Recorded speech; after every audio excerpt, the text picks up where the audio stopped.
Peace. Yeah. All right, we're recording, boys. Good man. Yep.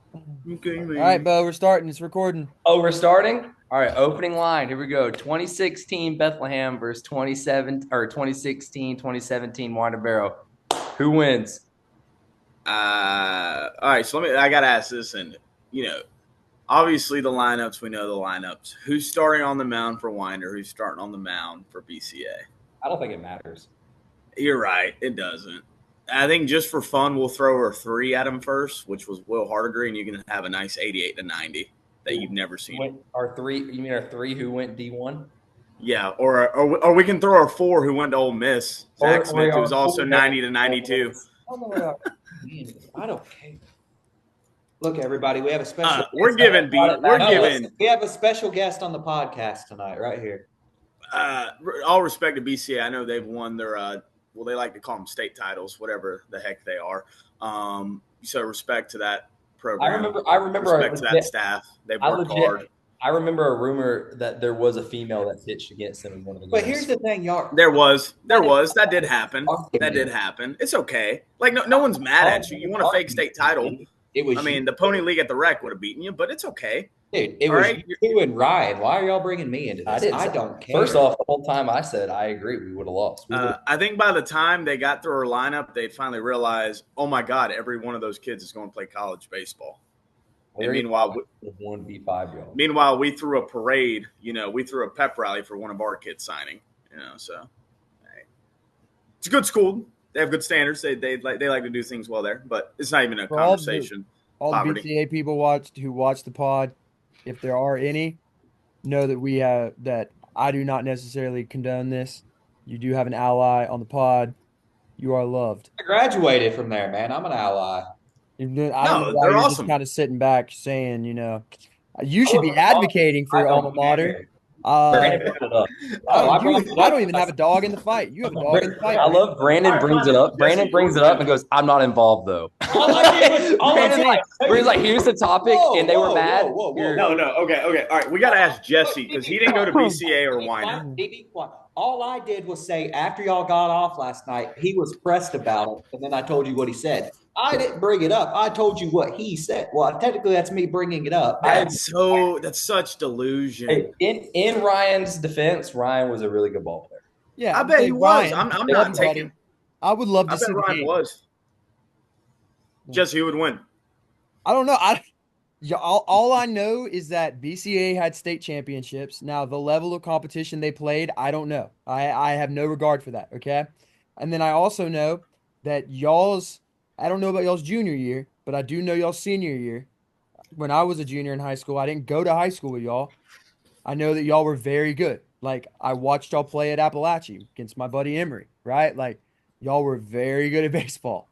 And so I don't have any reference point for BCA. I have a reference point for y'all, but I also know BCA's got some of the hardware that y'all probably had the talent to achieve, but you didn't end up getting it your senior year, No, I totally agree there. I guess if we would have got to play the Helen Keller Braves, we would have had that opportunity to get hardware as well. But, I guess when you play make-believe schools in the first round and second and third and fourth.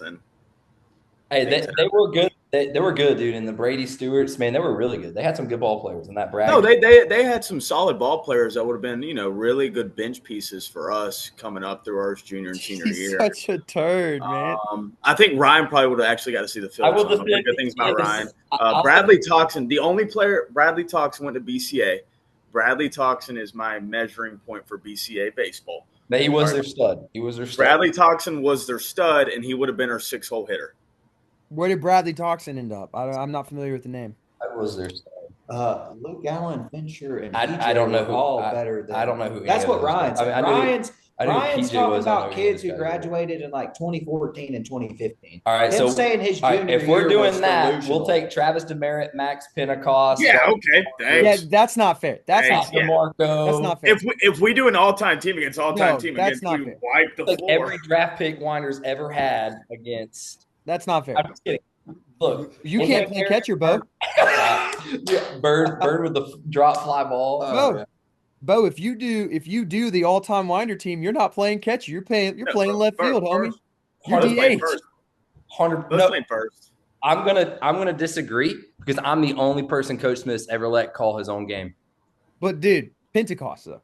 So like, without a doubt, Max Pentecost 100. I mean, one of the best. I mean, Johnny Bench Award winner, right? That's what I'm saying. Like Max is going to be behind the plate. I'm DHing. I'm DHing. Yeah, okay. DB. I'm DB on the ear, and I'm telling Max what to call. DB on the ear. I'm DB telling him, hey man, this is what we're calling. Let's move into stuff people actually care about here. Oh, people cared about this because there's going to be BCA people pressed in the comments. There is not. This is there is, dude. I'm so excited to watch these losers. This is great. This is good. This is good content. Ryan's going to come again. I do not condone any of the hate. Oh, absolutely. Look, I'm serious though. BCA did have a lot of good talent, a lot of good ball players. I think Brady Stewart was legit. He could have. Brady was nasty. Brady was really good. Now, you know what I would love to see?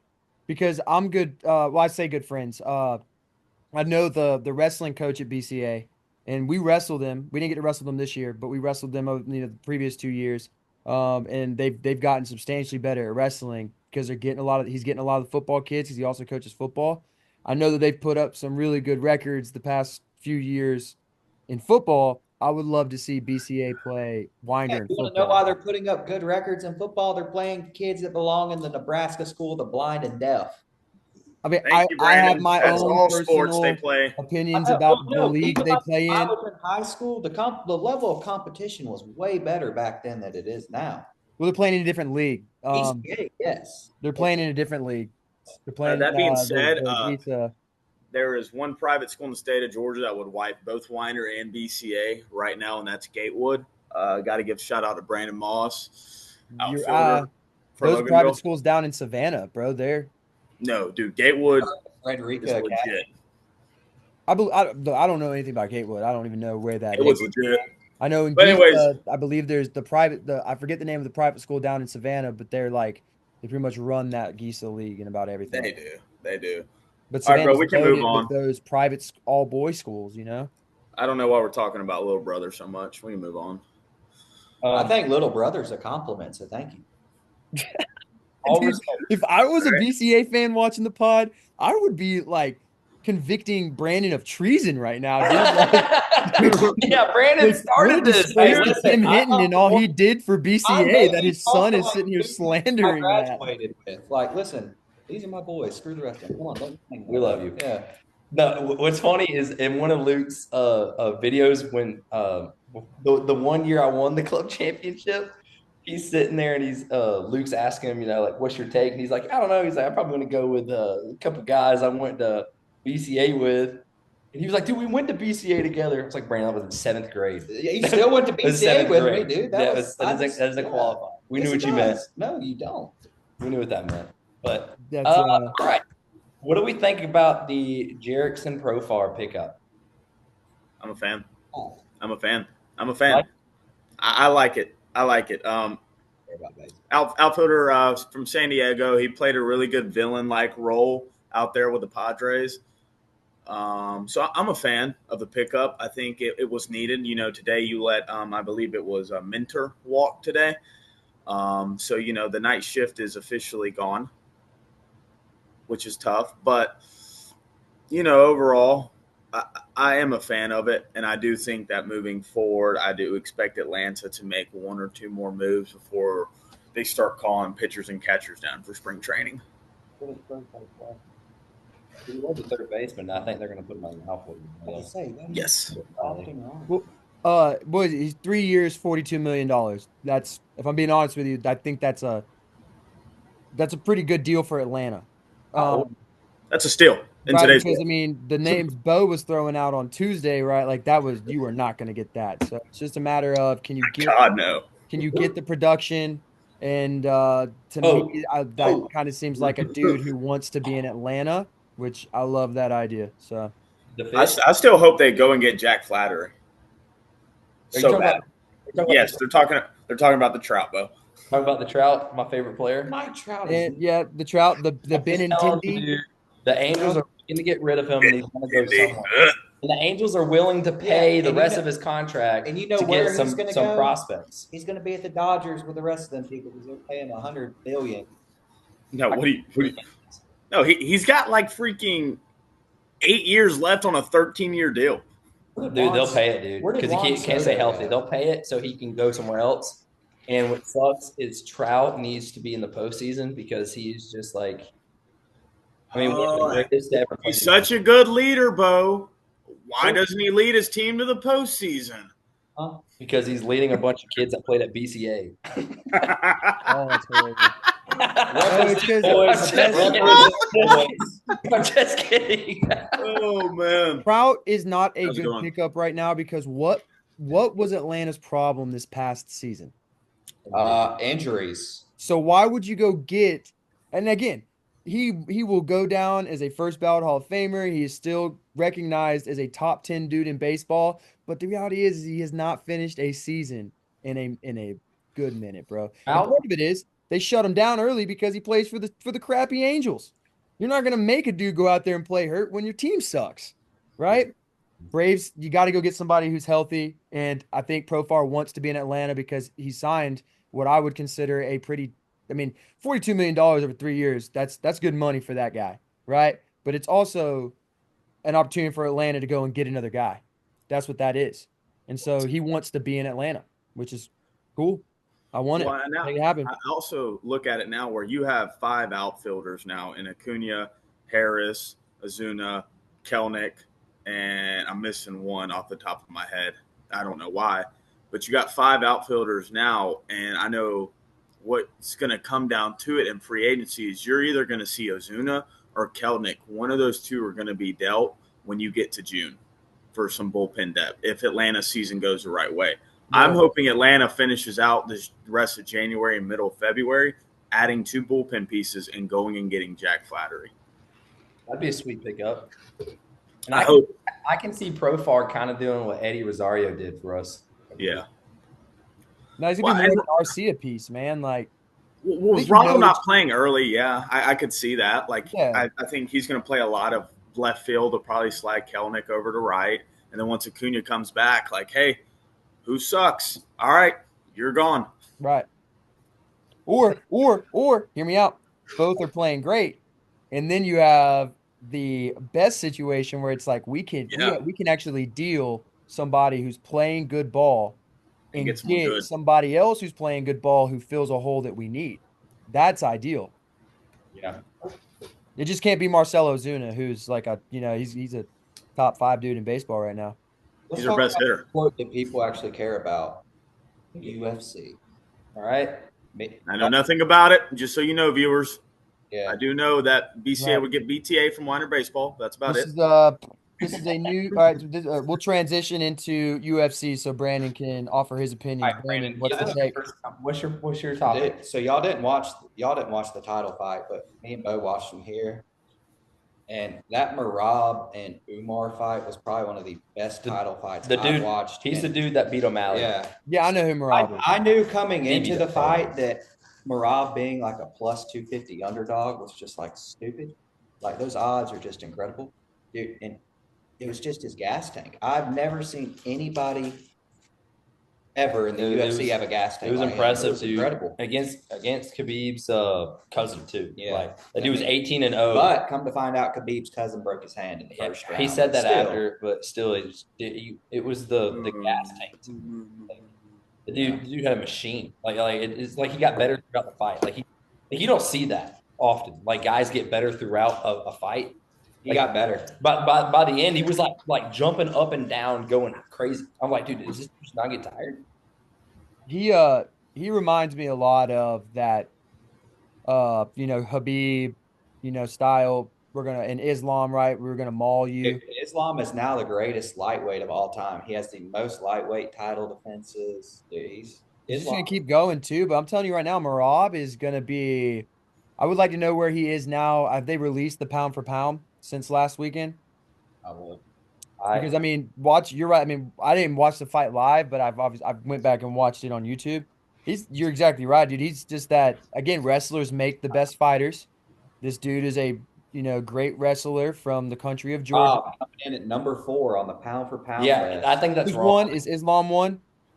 I think he's Islam's one. Pereira. This is an interesting take here because I would have Poatan at 2. They have Ilia Topuria at 2. I'm okay with it.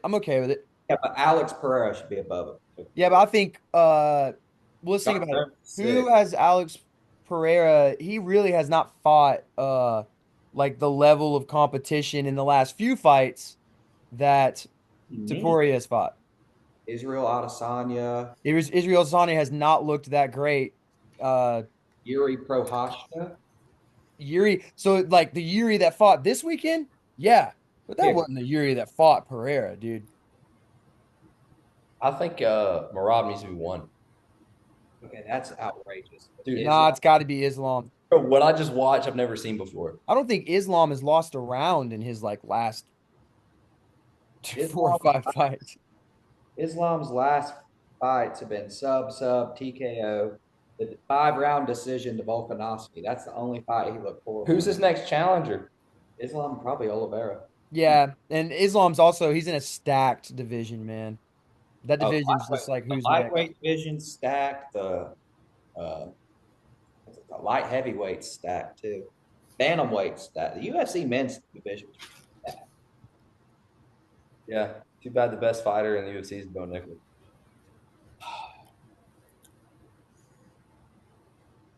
Great wrestler, man. You saw what his comments were, right, Jesse? No, what did he say? He said if he fought Khamzat Chimaev that he would be a -1,000 favorite. If he fights Khamzat and he's a -1,000 favorite, I will literally put my life's inheritance, the keys to my truck, everything on Khamzat. Because John Jones card? Your dad's golf course? My dad's golf course. John Jones card? Oh yeah, speaking of that, I got a 1-on-1 John Jones card. Pretty sick. It's worth $200, guys. I think Bo Nickal knocks his head off. You were delusional. I think he just smothers him. Jesse, you know I'm talking about Khamzat Chimaev? I don't know who Khamzat is, man. I think a world that Bo Nickal beats him. Ever. No, I mean, I'm gonna be straight up with you. I don't necessarily think that he's definitely not gonna be Khamzat will be the favorite when they fight. I think Bo Nickal's trying to make that fight happen. Awesome. I want to see that fight. 100%. But I do not want to see it be Bo Nickal's next fight because Bo Nickal has not gotten ready for that yet. It won't be his next fight because Dana White's already said whoever wins Rickus and Sean Strickland next weekend, Khamzat fights them for the belt. So. And that's the way it should be. And the UFC's taken the Sean O'Malley route with Bo Nickal, and that's what they need to do, right? It's just like because if he fights anybody that's worth the piss, they're gonna kill him. He's horrible. Also, you don't want to send a young kid out there, right, to fight that level of competition because Khamzat is a mauler. He is a destroyer, dude. Like he did Robert Whitaker in like 30 seconds was unbelievable. Dude. But I'm telling you right now, like you are not giving Bo Nickal credit, and I love you, Brandon, but I hope that you make a bet and lose it. I do, man. Like it's the disrespect. I don't want it to be your I don't want it to be your John Jones card. I don't want it to be damaging to you, right? But you got to be taken down a little bit, Bubba. Supportive group of friends. I'm just telling you, dude. No, you are loved. Don't play that game. Bo Nickal's gonna have the belt eventually. Yeah. All right, so I don't know about that, bro. So one last thing. He's gonna have the belt. After the fights this weekend, they said that Sean O'Malley's next to fight Merab. Merab's going to kill him again. I knew in their first fight, Merab. It's happening again. It is a style. It is a matchup that is never going to work for anybody. Yes. Like Merab is going to have to move weight classes. He's going to have to be like. He's gonna have to, he's gonna try and fight Islam. He's gonna try and wiggle around Oliveira, all that stuff. He'll make the Umar and that fight again. Like that fight will be happening again. Yeah. All right, we got to transition into something else. Talk football. Okay. Ryan Day saves his job. He did. Go DB. Marcus Freeman wins Coach of the Year, though. Did y'all see that? Great job. Did a great job. Yeah. No, I don't think Ryan Day saved his job. I think Chip Kelly said, move out of the way. Yeah, and I think the boosters saved Ryan Day's job. Yeah, absolutely. Here's my fascination now with moving forward into everything is Ohio State just proved we won it with a $20 million roster. Ryan Day saves his job. what's the next step for Ohio State? Well, you're going to have another $20 million roster next year. Exactly. Right? You set the expectation you can win the Natty with it. I think Ryan Day has more pressure on him than he had this past year, because he just set an expectation, if that makes sense. I don't really agree with that, because I think that what Ohio State did was they stopped just trying to play like smart football, and they let Chip Kelly turn it into a track meet. And he had success with that in Oregon, but at Ohio State, the difference is that he has the best athletes in the nation on that roster. I mean, he has the best wide receiver. They had the best running back duo. Will Howard played great football over their in that stretch, and their defense did enough, right? Um, they're going to be really good again next year because they have those pieces again, dude. I agree. And I think Chip Kelly, man, after this year ends, I don't know if he will return. Obviously, he's going to get some buzz, obviously, from what he just did this year at Ohio State. But if it doesn't happen, I think he's going to look really good at FSU as a head coach after this year ends. No, the next head coach at FSU is Deion Sanders. Hey, Chip Kelly, whatever he wants, and get him in Athens. Chip Kelly is going to be the highest paid coordinator in college football. That's what's going to happen. I don't know. The Deion Sanders take too, man. That's crazy as well at FSU. He's good, man. He'll go down there, he'll win an ACC championship, and then he'll go to the Falcons and take us to the NFC championship. I'm calling it. I'm manifesting destiny. It is what it is. I need the Buffs jerseys on the way. Cowboys hired a coach yet? No. Yeah, they're talking about Brian Schottenheimer. I thought Deion was with Schottenheimer. The man who looked at Trevor Lawrence throwing in his own stadium and did not offer him a scholarship. That OC. Interesting. Yeah. All right, we're transitioning now. The Bobo talk, is it real or fake? Fake. Fake right now. Fake. I don't know, man. Where there's smoke, there's fire. I mean, but this is true. Buck Belue did apologize and said were false reports that he made. But could there have been some truth in that? Can there be some kind of talk of, could something medically be wrong with Mike Bobo right now? I hope not. I really hope not. Think about all the mental damage he's caused us. Okay. There is stuff medically wrong with Mike Bobo, though. That's why he stepped down. No, I'm not saying like that. He has problems with his feet. That's why he had to leave. No, you can Google this. This is 100% factual. I'm trying not to laugh at what Brandon said. I'm trying to not laugh at what Brandon said. I'm sorry. This is 100% factual. I'm speaking facts here. I'm pretty sure he has some medical condition with his feet. That's a legit thing. That's why he had to get off the sideline and go up to the booth. That's why he can't put one foot in front of the other. He must have been calling plays with his feet. No wonder we keep moving backwards. Y'all joke, but that's a legit thing. And what I think is happening, I think that there are talks amongst the Georgia coaching staff about what is going to change. I think that Kirby is a man of loyalty, and he's not going to fire people. He's going to allow them to find other opportunities. And I think that Mike Bobo's name might be amongst those, because let's be honest, Georgia is also shopping right now to build the best team that they can build for next year. Mike Bobo. And part of that is we have to become more dynamic as an offense, because we are starting to get some of the best offensive talent we've ever had. DB, did you hear me? What? Mike Bobo will look great as the offensive coordinator at BCA.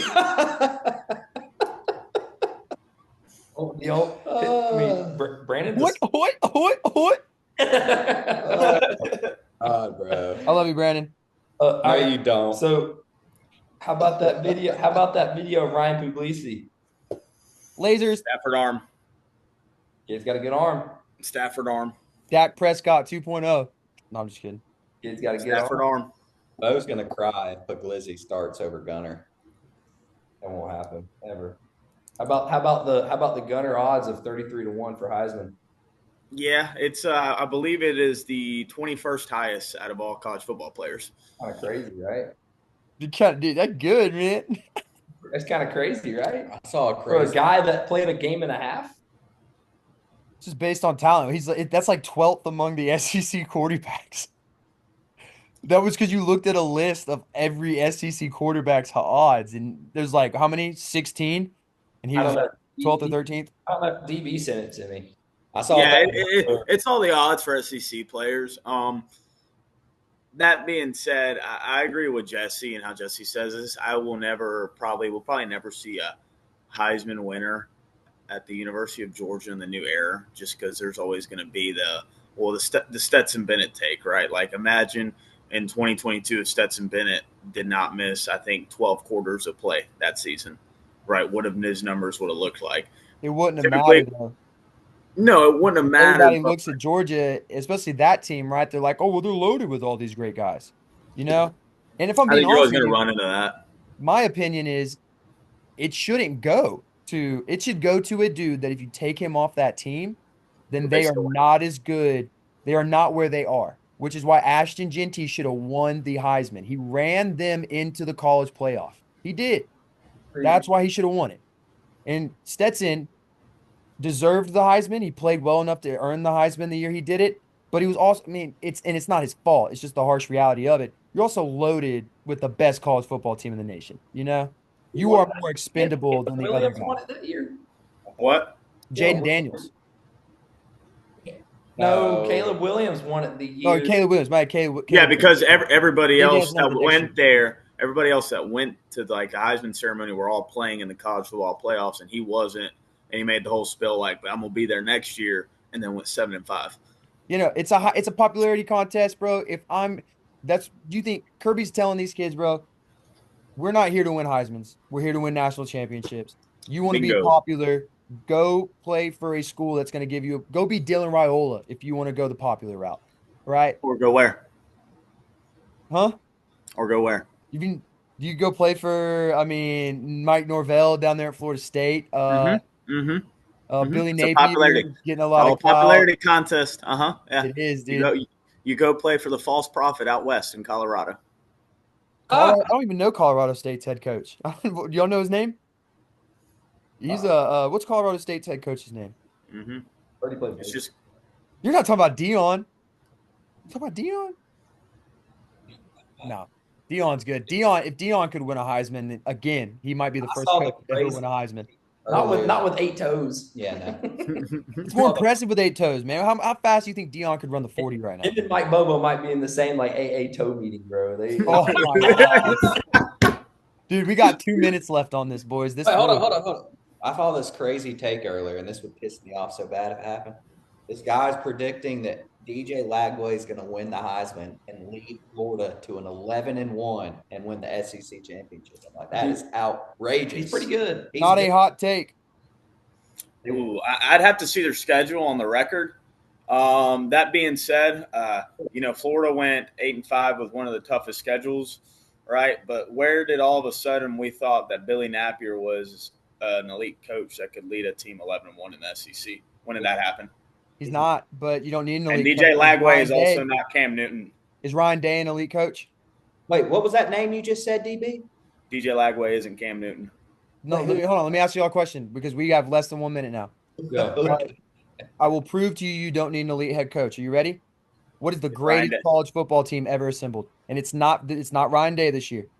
The 2019 LSU team. Who was their head coach? Or whatever. So who? Ed Orgeron. Is he still coaching college football? No, he got an $80 million buyout. Would you still be coaching college football? No. Why did they buy him out? Because he's not an elite head coach. Talent is what matters at college football. No, because a bad 2020 season, a COVID year, and they overreacted when got Brian Kelly, and how's that working out for them? No, because they weren't successful because they lost Joe Brady. That's what happened. They lost that team, and they lost Georgia's not successful. They lost Todd Monken. They haven't won a natty since they lost him. Oh, no. I'm just saying, don't give me that nonsense. My take was right, all right? But we got to end this podcast, boys.